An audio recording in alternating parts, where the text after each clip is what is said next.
লা ইলাহা ইল্লাল্লাহর অর্থ কি? আল্লাহ ছাড়া কোনো মাবুদ নাই। এটা হলো অনুবাদ? এটা তো সাভারের মুসল্লিদের অনুবাদ হওয়ার কথা না। আল্লাহ ছাড়া সত্য কোনো মাবুদ নাই। এই লা ইলাহা ইল্লাল্লাহ শব্দের মধ্যে বিহাক্কিন শব্দটা গোপন আছে। অনুবাদটা কি হবে? আল্লাহ ছাড়া সত্য কোনো মাবুদ নাই। আসসালামু আলাইকুম ওয়া রাহমাতুল্লাহি ওয়া বারাকাতুহু। আলহামদুলিল্লাহ, আজ আমি আপনাদের সম্মুখে একটা বিষয় নিয়ে আলোচনা করব। একজন আহলে হাদিস লা মাযহাবি ওয়াহাবি একজন বক্তা সাহেব, তিনি বলছেন যে প্রথম কালেমা তৈয়বা লা ইলাহা ইল্লাল্লাহু মুহাম্মাদুর রাসূলুল্লাহ, যে শব্দের যে অর্থ মানেটা আনা হয়েছে, এই মানেটা মানা যাবে না, ভুল, এবং এটা মানা যাবে না। তো আমরা দেখব যে ফুরফুরা শরীফের পীর মুজাদ্দিদুজ্জামান আমিরুশ শরিয়াত কুতুবুল ইরশাদ আলা হযরত দাদা হুজুর পীর কেবল রহমাতুল্লাহ আলাইহি, তিনার লিখিত যে কিতাব লিখেছেন, যে বসিয়ত আল্লামা রুহুল আমিন বসিয়ত রহমাতুল্লাহ আলাইহি, ফুরফুরা শরীফের সমস্ত কিতাব থেকে আমরা দেখব যে কালেমা যে অর্থটা, এই অর্থটাই হলো সহি এবং এটাই হচ্ছে সঠিক।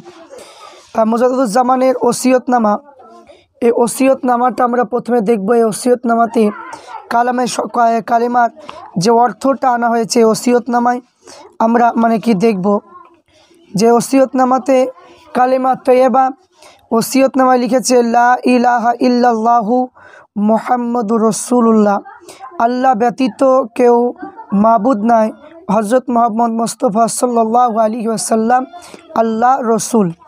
এবং আমরা আরেকটা দেখব সাইফুদ্দিন সিদ্দিকী রহমাতুল্লাহ আলাইহি নামাজ ও দোয়া শিক্ষা, এই কিতাব থেকে আমরা দেখব কালেমার যে মানেটা লা ইলাহা ইল্লাল্লাহু মুহাম্মাদুর রাসূলুল্লাহ, যে এখানে আল্লাহ ছাড়া কোনো মাবুদ নেই, হযরত মুহাম্মদ আল্লাহ রসুল ও প্রেরিত পুরুষ। এবং আমরা আল্লামা রুহুল আমিন বসিরহাট রহমাতুল্লাহ আলাইহির নামাজ শিক্ষা, এই কিতাব থেকে আমরা দেখব প্রথম কালেমার তৈয়বার যে অর্থ দিয়েছে এটাই সত্য। কারণ এখানে দেখেন যে লা ইলাহা ইল্লাল্লাহু মুহাম্মাদুর রাসূলুল্লাহ, যে আল্লাহ ব্যতীত প্রকৃত উপাস্য মাবুদ কেউ নাই, হযরত মুহাম্মদ মুস্তাফা সাল্লাল্লাহু আলাইহি ওয়াসাল্লাম তাহার রসুল ও প্রেরিত পুরুষ। এবং আর একটা দেখব আল্লামা রুহুল আমিন বসিরহাট রহমাতুল্লাহ আলাইহি মুদ্দালাল নামাজ শিক্ষা, এটা আপনার এই কিতাবে থেকে আমরা দেখব যে প্রথম কালেমার যে অর্থটা আনা হয়েছে, যে প্রথম শব্দের অর্থ আমরা দেখব যে পবিত্র কালেমা তৈয়বা লা ইলাহা ইল্লাল্লাহু মুহাম্মাদুর রাসূলুল্লাহ, আল্লাহ ব্যতীত প্রকৃত উপাস্য মাবুদ কেউ নাই এবং মুহাম্মদ তার রসুল ও প্রেরিত পুরুষ। তাহলে এখানে প্রত্যেকটা ফুরফুরা শরীফের কিতাব থেকে, এখন আরও অনেক কিতাব আছে ফুরফুরা শরীফের ফেকার কিতাবগুলোতে, প্রত্যেকটা জায়গাতেই এই অর্থটাই আনা হয়েছে যে আল্লাহ ব্যতীত প্রকৃতি কোনো মাবুদ বা কোনো মাবুদ নেই বা উপাস্য নেই এবং মুহাম্মদ তার রসুল প্রেরিত পুরুষ। এটাই হলো সঠিক অর্থ বা সঠিক মানে। এবার বর্তমান সময়ে কিছু আহলে হাদিসরা ইমান চোর, এরা প্রথম কালেমার অর্থটা বিকৃতি করার চেষ্টা করছে।